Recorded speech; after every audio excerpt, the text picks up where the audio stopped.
everyone, welcome back to my YouTube channel where we make data structures simple and fun to learn. I am Rasindu Pereira and today we are diving into one of the most important concepts in computer science, tree representation in data structures. By the end of this video, you will understand how trees are stored in memory. We will write some Java code and I will even share a real life analogy that will make this concept stick in your mind forever. So let's get started. Now I explaining theory of the tree representation. What is a theory? What is a tree? A tree is a non-linear data structures that represents hierarchical relationships. Consist of root node, parent and child nodes, leaves. Okay, way to represent a tree in memory. Using array, used mainly for binary trees or complete trees. If the root is an index, left child 2 star I plus 1, right side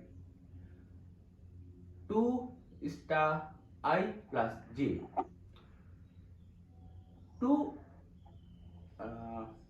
Second is using linked representation, most common for general trees and binary trees. Each node stores data, reference to left child, reference to right child, and tree is parent array representation.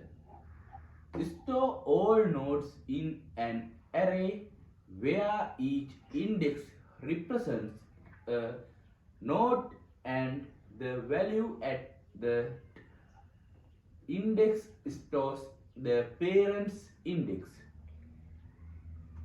For most practical scenarios, the linked representation is preferred because it's flexible, whereas array representation is great for complete binary trees.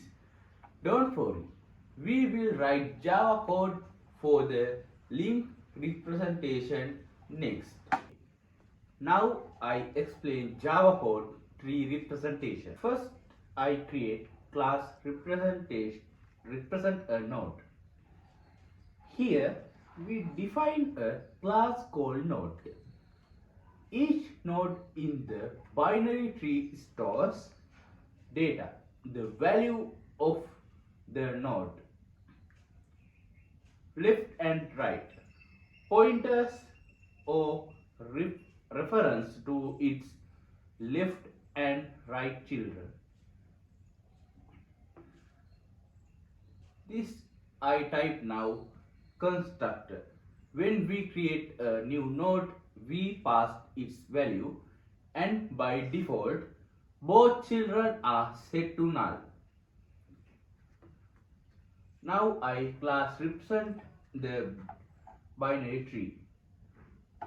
We now create a class binary tree to represent the entry tree. The root variable point to the topmost node of the tree. Initially, when we create a tree, there's no root, so we set it to null.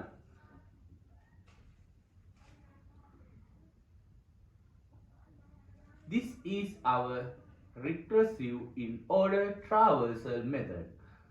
If the node is null, we simply stop base case.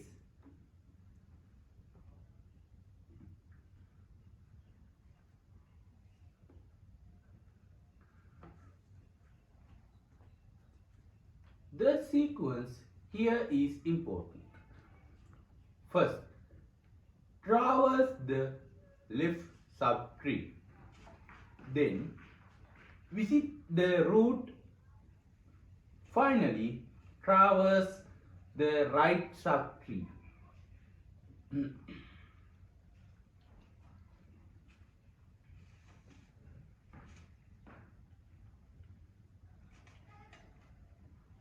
Now I create main method creating the tree.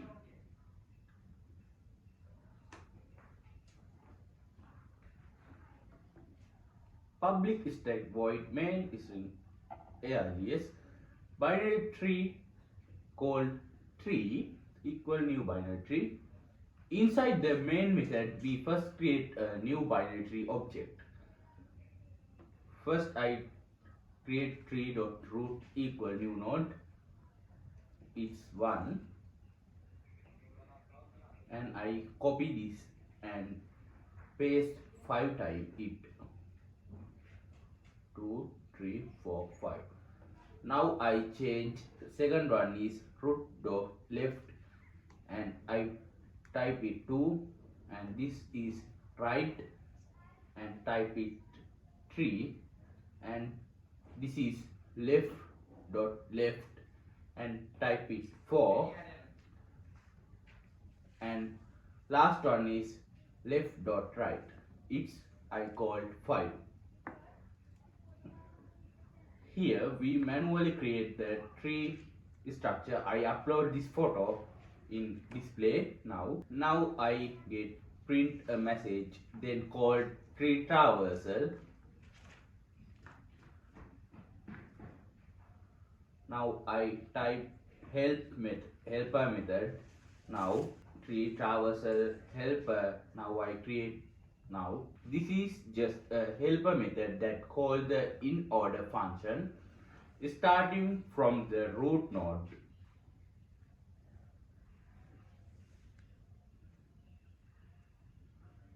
Here I have an error, I fixed it now. Then I run this code, we can get output this code. I think I have output 42513. Notice the left root right order. Visit leftmost 4, then its parent 2, then right child 5, then move up to root 1, finally right child 3. Now I talking about tree representation real life analogy. Think of a tree like a family tree. Your grandparents are the root, your parents are their children, and you are the child of your parents.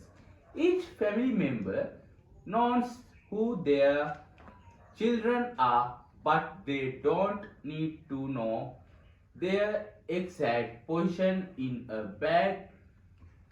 big family list. This is exactly how link representation works. Each node just points to its children. On the other hand, if you store everyone's name in a big family list with positions, that's like the array representation. Great for a perfect family chart, but harder if someone adds more kids randomly. So that's it for today's session on tree representation in data structures. We covered theory, Java code, and even a fun analogy. If you found this helpful, hit that like button, share it with your friends, and subscribe for more data structure tutorials. In the next video, I will explore tree traversal in detail. So stay tuned. Thanks for the watching and happy coding. Bye.